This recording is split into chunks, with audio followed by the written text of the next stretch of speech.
And it's got somewhere above 400 FPS. Makes my friends bleed quite a bit, so don't know exactly what.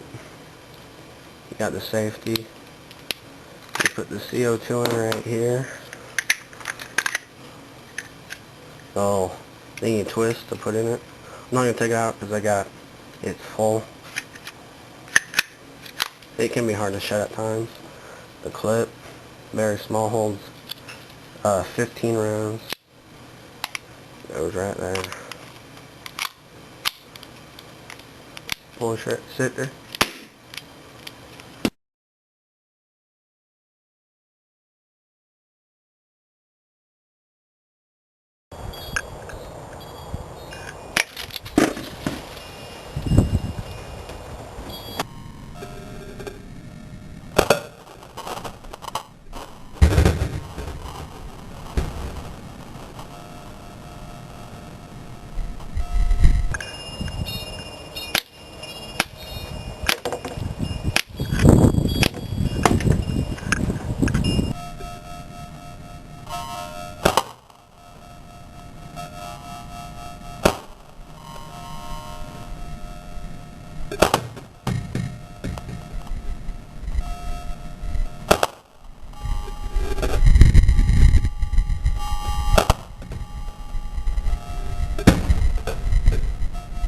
And there's the damage.